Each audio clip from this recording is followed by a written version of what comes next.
चंदू, सेठ का पैसा बोलो नी। 25 रुपए लेना।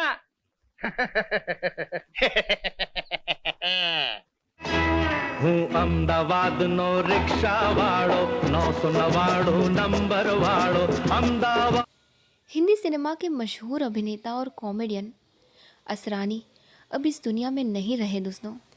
ये खबर सुनकर मानो उस हर इंसान का दिल भारी हो गया जिसने कभी उनकी फिल्मों को हंसते हंसते अपनी तकलीफ़ें भुला दी थी। असरानी वो नाम थे जिनके चेहरे पर हमेशा मुस्कान रहती थी और वही मुस्कान उन्होंने करोड़ों लोगों के चेहरों पर बांटी। वो सिर्फ हंसी के कलाकार नहीं थे बल्कि एक ऐसे इंसान थे जिनके भीतर गहराई, सादगी और आत्मा की गर्मजोशी बसती थी। उनकी आंखों में एक सच्चाई थी जो हर किरदार में छलकती थी, चाहे वो शोले का मजाकिया जेलर हो या किसी मासूम पिता का किरदार। उनके डायलॉग, उनकी टाइमिंग और उनका भोला भाला अंदाज आज भी हमारे दिलों में ज़िंदा है। फिल्मों की रील बदली, पीढ़ियाँ बदली, मगर असरानी की हंसी का असर कभी कम नहीं हुआ। वो हंसी अब सिनेमा के पर्दे से ऊपर उठकर एक याद बन चुकी है, एक ऐसी याद जो हर उस पल में बसती है जब कोई उदास होता है और उनकी कोई लाइन याद आ जाती है। असरानी का पूरा नाम गोवर्धन असरानी था। उनका जन्म जयपुर में हुआ था और यहीं से उनके सपनों की शुरुआत भी हुई। बचपन से ही उनके भीतर अभिनय का ऐसा जुनून था कि छोटी छोटी बातों में भी वो भावनाओं को जीने लगते थे। उन्होंने पुणे के film and television institute of India से अभिनय की शिक्षा ली और फिर मुंबई की चकाचौंध भरी दुनिया में कदम रखा। लेकिन जहाँ दूसरे लोग पहचान ढूंढ रहे थे, वहीं असरानी ने अपनी अलग पहचान बना ली, मुस्कान की पहचान। उनके अभिनय में एक सादगी थी जो हर इंसान को अपनी लगती थी। वो किरदार चाहे मजाकिया हो, दर्द भरा हो या फिर भावनात्मक, असरानी उसे अपने दिल से निभाते थे। शोले के जेलर रोल में उनका कॉमिक अंदाज आज भी भारतीय सिनेमा का इतिहास बन चुका है। अभिमान, चुपके चुपके, हरे रामा हरे कृष्णा, राजा बाबू, हेरा फेरी और भूल भुलैया जैसी फिल्मों में उन्होंने ऐसी छाप छोड़ी कि दर्शक आज भी उनकी झलक से मुस्कुरा उठते हैं। उनकी सबसे बड़ी खूबी थी दिल से जीना और दिल से हंसना। वो कहते थे, कॉमिक सिर्फ टाइमिंग नहीं, एक एहसास है जो दिल से निकले तो सीधा दिल तक पहुंचता है।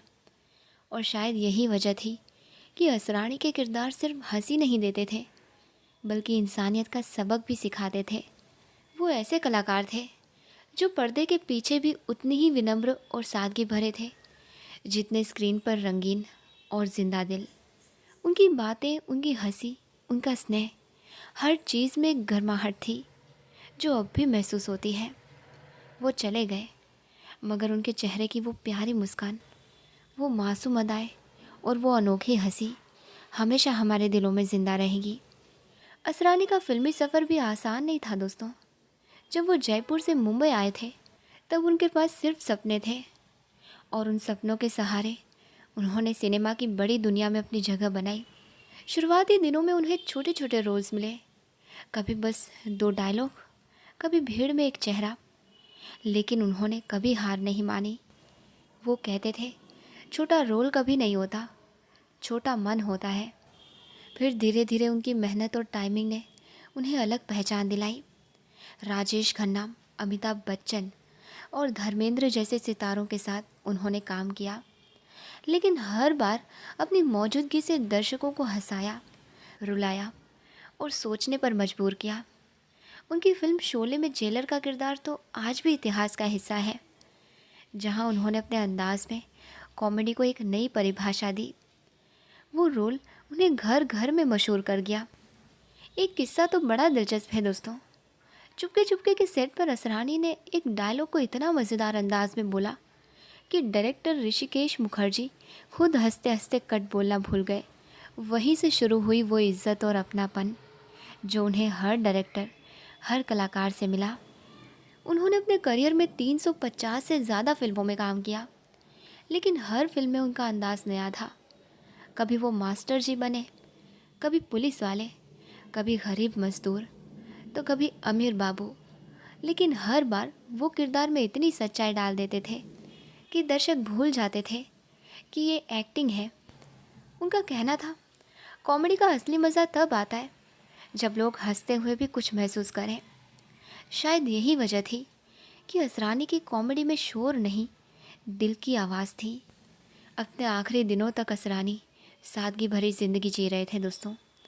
उन्होंने हमेशा शोहरत को सिर पर नहीं चढ़ने दिया, बल्कि अपने काम और अपने फैंस से जुड़कर विनम्रता बनाए रखी। उम्र बढ़ने के साथ जब बहुत से लोग पीछे हट जाते हैं, तब भी असरानी फिल्मों और स्टेज से जुड़े रहे, क्योंकि उनके लिए अभिनय सिर्फ काम नहीं बल्कि इबादत थी। वो कहा करते थे, जब तक सांस है मैं लोगों को हंसाता रहूँगा। उनके घर के लोगों, दोस्तों और सहकर्मियों के मुताबिक असरानी एक बेहद नेक दिल इंसान थे, जो कभी किसी से ऊंची आवाज़ में बात नहीं करते थे। उनकी सबसे बड़ी खूबी थी हर किसी को हंसाने की कला और हर दिल में जगह बना लेने की सादगी। 20 अक्टूबर की रात जब ये खबर आई कि असरानी अब इस दुनिया में नहीं रहे, तो पूरे फिल्म जगत में एक सन्नाटा छा गया दोस्तों। उनके जाने से सिर्फ एक कलाकार नहीं बल्कि एक पूरा दौर चला गया। वो दौर जब कॉमेडी में भी इज्जत, मासूमियत और दिल की गहराई हुआ करती थी।